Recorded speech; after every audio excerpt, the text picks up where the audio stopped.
Life is a manifestation of where you direct your energy. It truly is. And what we should really start with is to actually look at energy the same way we look at water. If I took a watering can and I watered a garden bed, would the weeds grow or the flowers grow? Both, right? Water has no ability to discriminate between the weeds and the flowers. Whatever I water starts to grow. Energy is the same way as well. If I took energy and I invested it into something negative, it will grow and become more negative. If I took energy, invested it into something positive, it will grow and become more positive. Energy has no ability to discriminate between what's positive and what's negative. Whatever you invest energy into starts to grow and manifest in your life. Right now, you're the sum total of where you've been investing your energy throughout your entire life.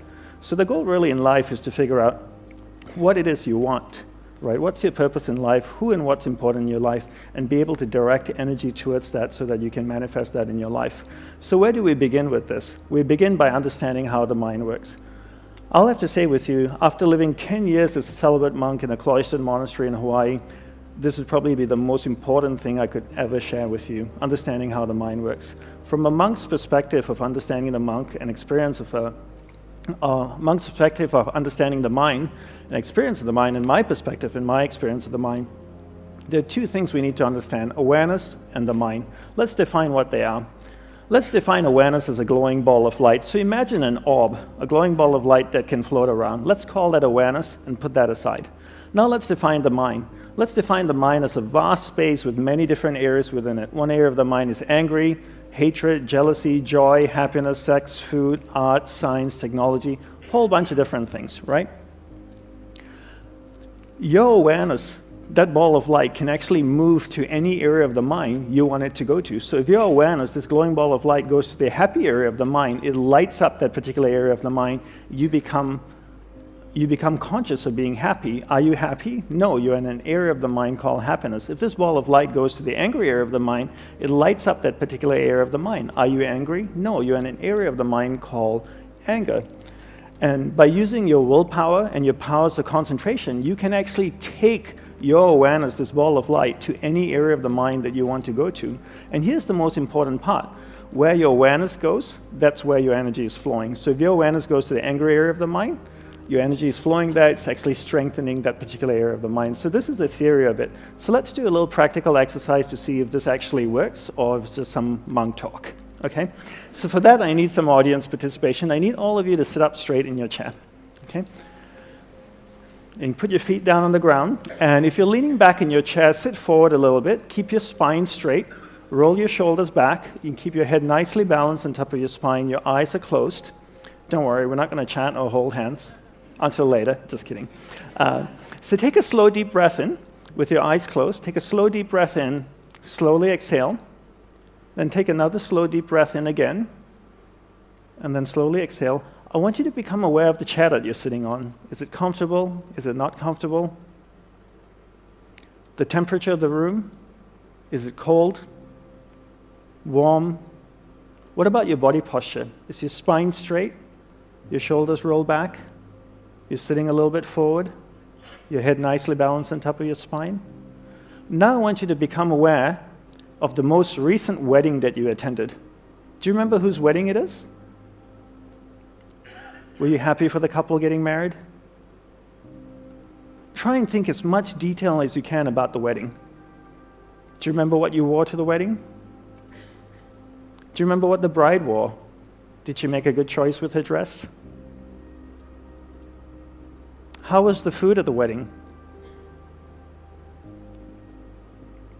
Alcohol? Did you drink a lot? Was there good music? Did you dance? Did you do some crazy wedding dance? Now I want you to become aware of the most recent vacation that you went on. What kind of vacation was it? Was it a surfing trip? Yoga retreat, holiday, shopping, camping, backpacking? Try and think as much detail as you can about the vacation. What was the weather like where you went? Was it cold, rainy, hot, humid, dry, snowing? Do you remember the favorite hotel you stayed in? How was the food? Bland, spicy, Did you get sick eating the food? Did you shop a lot? What was one thing you bought on the trip that you really liked? Your eyes are still closed. I want you to become aware of the room again. Try and feel the temperature of the room. Is it warm? Is it cold? The chair you're sitting on, is it comfortable? Is it not? Is your spine still straight? Are you hunching? Are your shoulders rolled back? Okay, slowly open your eyes and you can lean back in your chair. Well, thank you very much for doing that exercise with me.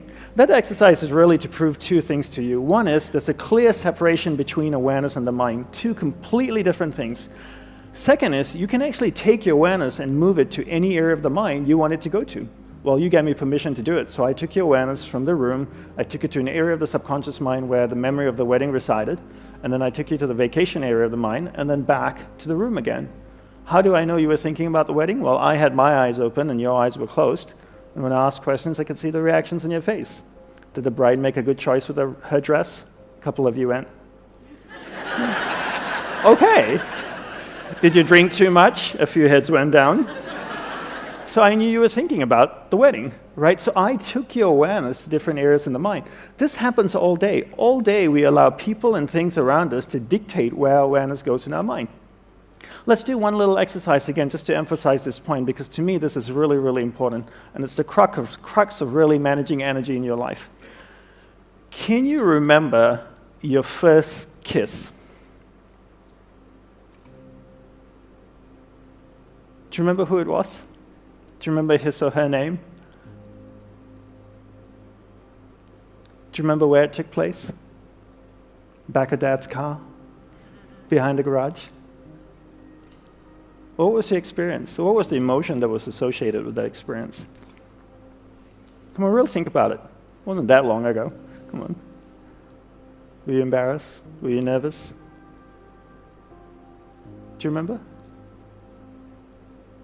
Do you remember the person's name? Okay, some people are laughing, blushing. Do you remember the first time someone you loved, someone really close to you, passed away? Do you remember that? Do you remember getting a phone call, being told that this person that you love has just died? How did you feel? What was the emotions associated with that experience? Did you have the blessing of being able to see the body before it was cremated or buried? Do you remember standing next to the body, wondering how it felt, knowing that you'd never see this person again? How did it feel for you? Do you remember the emotions? Isn't it interesting? In the space of 60 to 90 seconds, I took your awareness from an area of the mind where all of you were smiling or giggling or slightly embarrassed to an area of the mind where all of you are completely sad. Or not sad, or just feeling the vibration of the room just completely changed, right? And I could take your awareness now to an angry area of the mind where you all get angry, you get up and you leave, and Sarah and the team would be really upset with me. And this happens all day, right? All day we allow people and things to dictate where our awareness goes. And because they dictate where our awareness goes, that's where our energy flows as well. And where our energy flows is what manifests in our life. So really the goal in life is not really to control your mind, but rather to control where your awareness is going within your mind. So don't control your mind, control where your awareness goes within your mind. How do we do that? We do that by learning how. So your spiritual practice or your homework for taking away is to control where your awareness goes in your mind throughout the day, and that's really it. How do we do this? We learn the fine art of concentration. First, let's define what concentration is. I define concentration as the ability to keep your awareness on one thing for an extended period of time. So if I can keep my awareness on this lady and hold it on her, I'm concentrating. If I allow my awareness, my ball of light, to move away, I'm getting distracted. I use my willpower and I bring my awareness back and I hold it on her. Being able to do that allows me to concentrate. Most people can't concentrate for two reasons, right? One is they've never been taught how to concentrate. Second is they never practice concentration. How many of you growing up here in school had classes on concentration every single day, the same way you had classes on geography, on math, and science? Anybody? I travel all around the world and I ask this question and nobody puts their hand up. How many of you, when you were growing up in school, were told to concentrate? Isn't that amazing? You get told to concentrate, but you never get taught how to do it, right? When I was growing up, I got told to concentrate all the time. DANDAPANI, concentrate on doing your homework. DANDAPANI, concentrate on eating your food. Anybody want to show me how to do it? No. How many of you have kids? How many of you tell your kids to concentrate? Have you ever showed them how to? No, right? And then if you don't show them how to concentrate, how would they know how to do it? And then if you want to be good at something, you have to practice it. If you want to be really good at concentration, you need to practice it all day.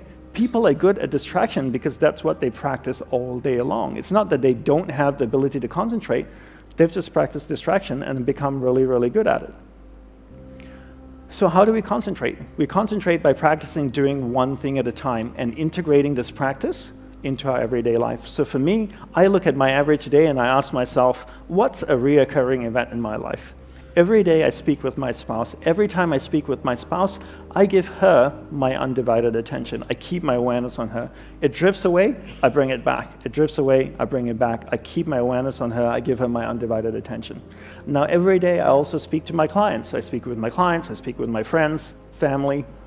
Every time I speak with somebody, I give them my undivided attention. If I'm on the phone, I give the person on the phone my undivided attention. I practice doing one thing at a time. By the end of the day, I've clocked about maybe 6 to 8 hours of practicing concentration. 6 months later, I become really good at concentration. 12 months later, I become really good at concentration. The best way to become good at something is to take a tool and insert it into a reoccurring event in your life. And this is the best way to become good at something rather than to create another practice in your life. Just take a tool and insert it into the practice, into a reoccurring event in your life.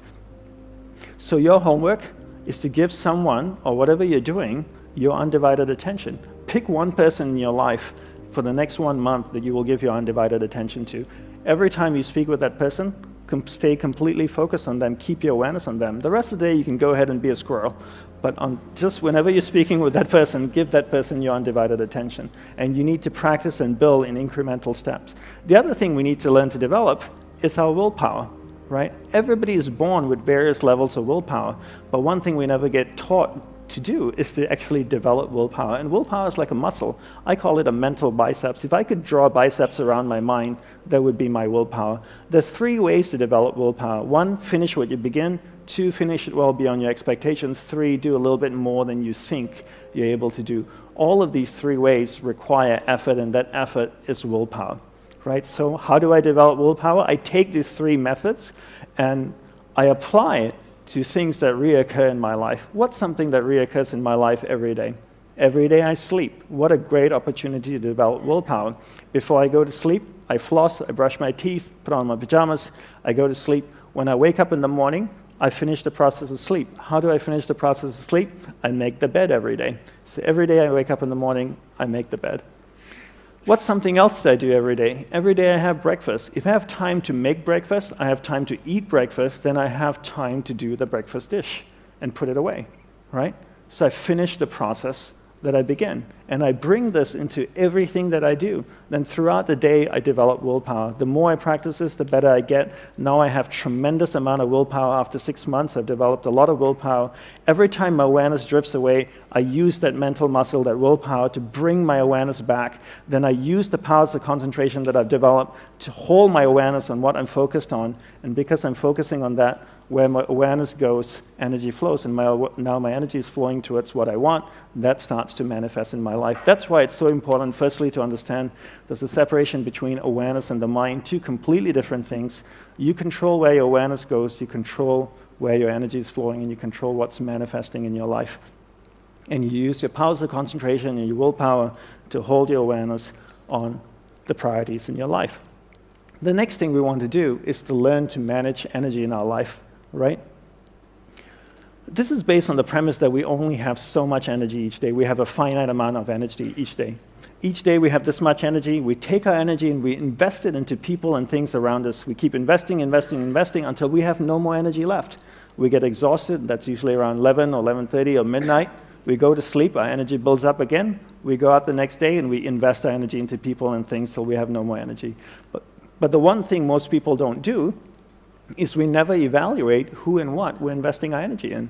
So I always tell people to treat energy the same way you treat money. It's a finite resource that needs to be wisely managed, wisely reallocated, and wisely invested. No matter how rich you are, you only have so much money, right? And before you spend money, most of us think and evaluate what we're investing our money in.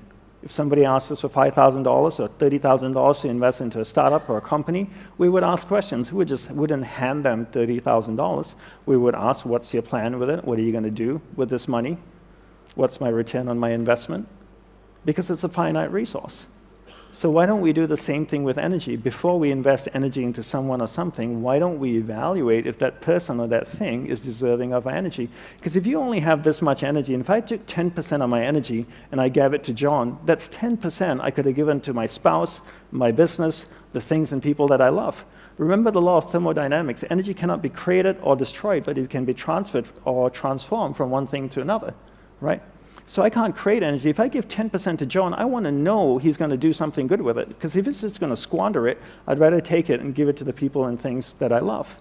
So why is it important to manage energy? For me, the greatest impetus for managing energy is death. Death is the greatest impetus for me to manage energy. I realize that life is finite, that I only have one life as me. And regardless of my beliefs, I know I have one existence and as DANDAPANI. And what happens after death, I'm not quite sure. We all have different upbringings, different religious beliefs. Some people say when you die, you go to heaven or hell. Some people say when you die, it's game over, that's it, nothing happens afterwards. Some people say when you die, you get reincarnated as a man or woman. And others say you get reincarnated as a man, woman, maybe an insect or an animal. But no one really knows. We have our beliefs and we hold strongly to them. But no one's ever died, gone to heaven, taken a selfie, come back, posted it on Instagram and said, look at me here in heaven, #PearlyGates, right? So we don't quite know, but the one definitive thing is that we know we're going to die. And I know I have a finite amount of life. I don't believe life is short, but I do believe it's finite. And because my life is finite, I want to be extremely clear where to focus my energy. There's no point learning to concentrate if you don't know what to concentrate on. So along with learning concentration, it's really important to also learn what to focus on. So what I would recommend as a homework is to be clear what your purpose in life is. One way to do this is to spend 5 minutes each morning reflecting on what your purpose in life is. Get to know yourself. Most people are happy to spend time with other people and things, but very few people actually make time to spend time with themselves. So when you wake up in the morning, take a shower, go to a quiet place in your house, sit down, and ask yourself questions about you. What do you want in life? What's my purpose in life? Why am I here? What do I love? What am I passionate about? How many people can genuinely answer, this is my purpose in life? Very, very few people. Once you're clear with your purpose, you know what to concentrate on, and you know what to direct your finite amount of energy towards. Right? So the next thing we want to look at is energy consumers. Right? People and things are two of the biggest consumers of energy. And people and things also give you a lot of energy. Since the subject is vast and time is short, let's focus on the people that consume energy and how we can deal with them. I call these people energy vampires. All right? That's what a vampire does, right? Bites you in the neck and sucks the life out of you. And some people consume tremendous amount of energy. Essentially speaking, there are three types of people, and let's keep this simple, monk simple. There are uplifting people, there are neutral people, and there are not uplifting people. Okay? Let's define what this is, okay? What they are. An uplifting person, I spend 5 minutes with an uplifting person, I walk away, I feel great, and go like, wow, that was an amazing conversation. A neutral person, I spend 5 minutes with them, I walk away, I'm still the same. A not uplifting person, I spend 5 minutes with them, I walk away, and I go like, oh my God, that was exhausting. Right? And you've probably experienced that in your life. So then the next question is to ask is, are they an energy vampire? There are two ways to figure this out. One is I can judge or I can evaluate. Right? What's judging and evaluating? Judging is this. I'm at a party in New York City in a penthouse. There are 200 people in the room. The door opens. This guy walks in. He's got white shoes, a purple suit. He's got a cane and a top hat. He's wearing a chain with a big clock hanging off his chest. I look across the room and I go, he must be a pimp or a drug dealer. That's judging, right? I didn't get to know him. I just judged he was a pimp or a drug dealer. Evaluation is this. I spent 50 occasions with John over a period of 2 years. 49 of those I walk away from and I go like, oh my God, that was exhausting. It's safe for me to evaluate that John is an energy vampire. Okay? Then there are two types of energy vampire. The next question is, are they a transient energy vampire or inherently an energy vampire? Right? What's a transient energy vampire? Just say John is going through a hard time in life because his dad is dying of cancer, for example. And for 3 years, he consumes a lot of energy.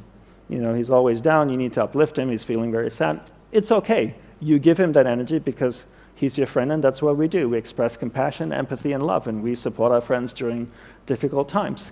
What's someone who's inherently an energy vampire? Someone who's inherently an energy vampire has always been this way. For decades, they just haven't changed. They're just not an uplifting human being at all. So how do we deal with someone who's inherently an energy vampire? So before I go there, quick question for all of you. How many of you in this room feel like you have someone who's inherently an energy vampire in your life? That's a lot of people in this room, right? So how do we deal with someone who's inherently an energy vampire, right? My guru taught me the best way to do this is to practice the art of being affectionately detached, but always kind, gentle, sincere, and loving towards them. What does this mean? So just say John is inherently an energy vampire. I live in New York City. I'm walking down Fifth Avenue. I see John walking towards me. What do? Do I cross the street? That's not very nice. I meet John. John meets me. What do you say when two people meet each other? I know what you guys say in Australia. G'day, how's it going, mate? Right? Do I say that? No. Do you know why I don't ask how are you? Because I don't want to know.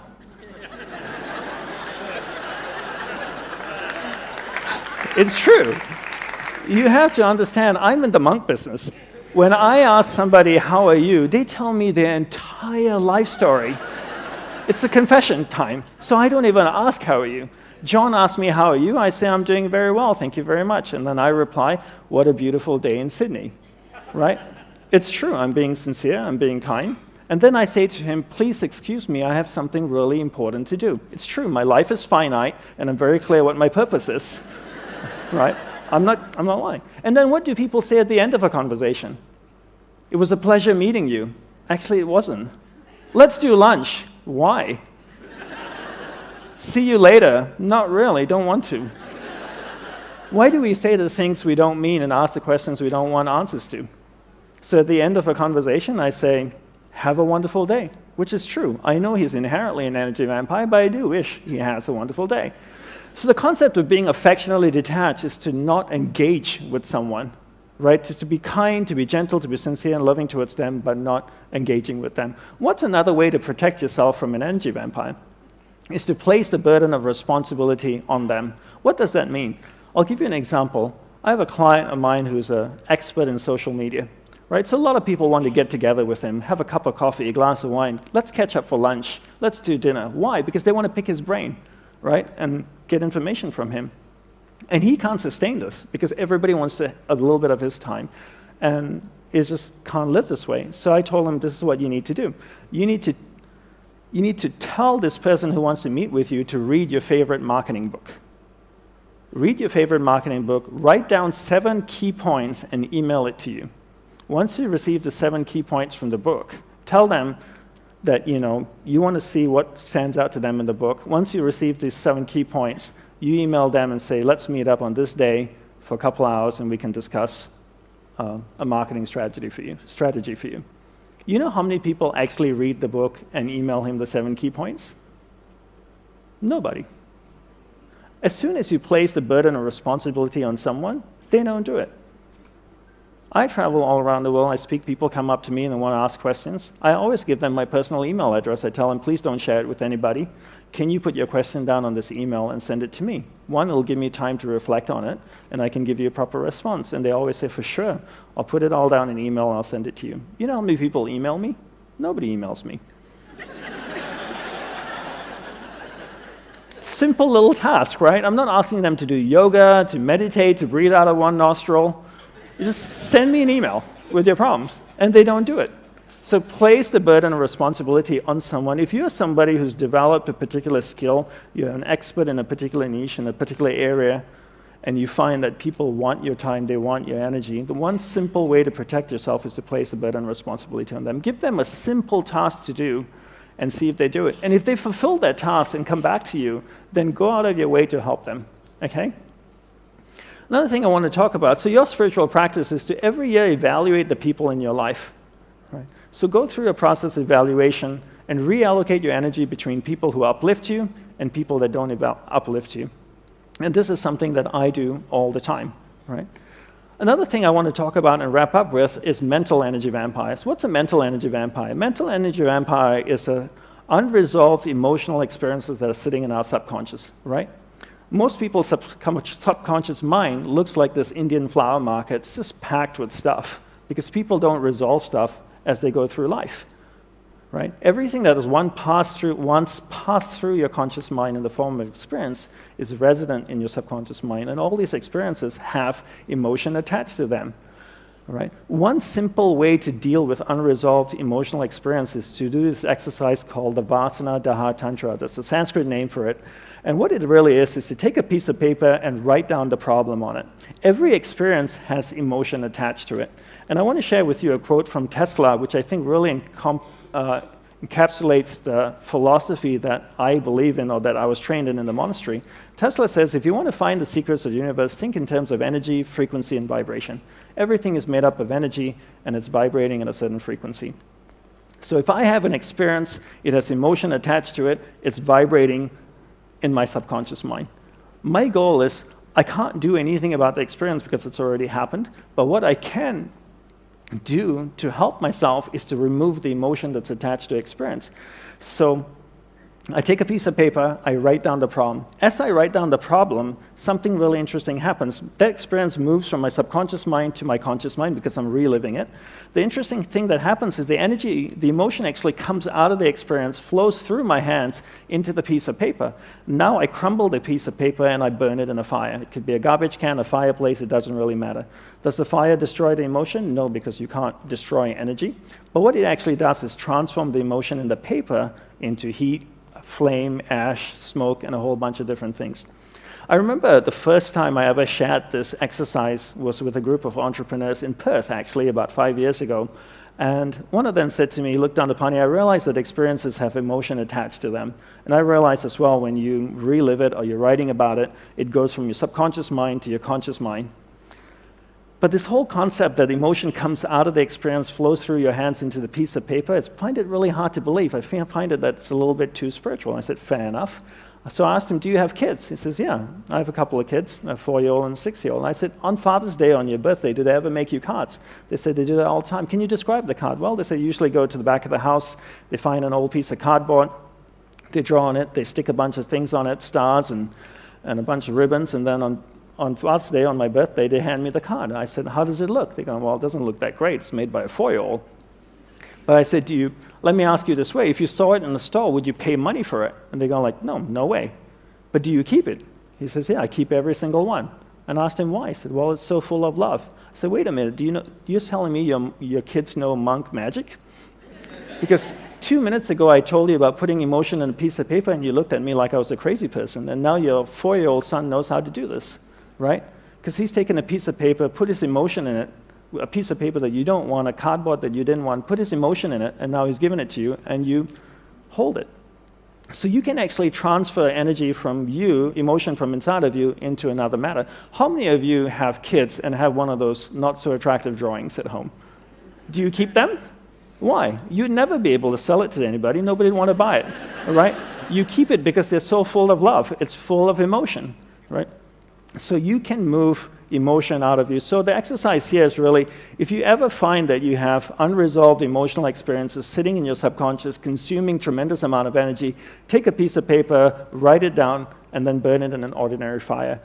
How many times should you write? Well, depending on the emotion. If it's an intense experience, you might have to write about it 3 or 4 times. If it's not so intense, maybe once or twice. So just to wrap up over here, to know yourself is one of the greatest gifts you can give yourself. It truly is, right? Most people don't really understand themselves. They don't understand what they want in life, and therefore find it extremely difficult what to focus their finite amount of energy on. I want to leave you with 2 quotes. from my guru. The first one is proceed with confidence, right? Proceed with confidence.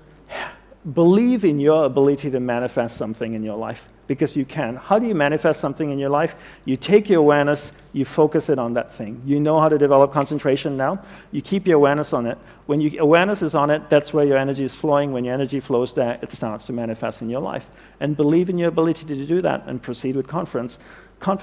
The next thing is, life is meant to be lived joyously. It truly is.